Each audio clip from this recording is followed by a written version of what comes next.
तो ठंडा बहुत बा भाई लोग। हम काल से वीडियो कोनो ना डलले रही, सोचनी है कि अभी एगो चुतिया के वीडियो देखनी है तो दिमाग एकदम ओकरा पर लहरल बा। तो देखले के बाद सोचनी है कि ओकरा के जवाब दिल बनता। तो ई बेवकूफा के ई नइखे मालूम पवन सिंह के इंटरव्यू के ई समीक्षा करत रहना के कि पवन सिंह को ऐसे जवाब देना चाहिए था। तो पवन पवन सिंह अपने बात को गोल गोल घुमा रहे थे, तो पवन सिंह ऐसे कर रहे थे।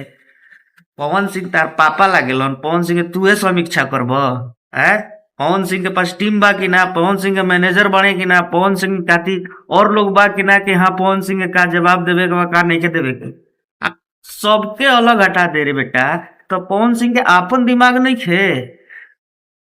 पवन सिंह के अपनो दिमाग बा नु कि उनका का बोले के बा का नहीं के बोले के? तते बतइबे कि का पवन सिंह तो कहिए ना के वीडियो में और इंटरव्यू में तोर खेसारी मौसा जौन जौन बोलेलन तो वो पे समीक्षा ते ना करेली। आ पवन सिंह बोलेलन तो ते समीक्षा करेली बड़ा। भइल बड़ा तू गुरु।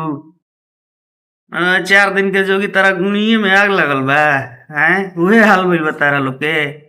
साले पवन सिंह पूछत नहीं कहता तारा लोग के भौकी छूटल बा। तबड़ाक तबड़ाक बाजे लगी एने से, बुझाइल नु? होश में रह सतनी। एकनी के वीडियो पवने सिंह पे बनाहू के बा। उनकरे खिलाफ न्यूजो दिन भर एकनी के देखत रहे सन यूट्यूब पर, कहाँ कुछ पवन सिंह कुछ लूप होल खोजत चले सन पवन सिंह के बारे में कि कुछ पवन सिंह के लूप होल निकालल जाओ और वो पे वीडियो बना के पवन सिंह के रोस्ट कइल जाओ। तहनी के रोस्ट कइला सही रे, उ जहिया रोस्ट करिया न तो तहनी के टोस्ट बन जाई। बुझाइल? तनी होश में रह के बतियाओ सा। का वीडियो बनावत तरह से कुछ बुझाते नहीं थे। बात के कोनो बहन जो ना मुंह बना कुछ नहीं है तनी के बात में।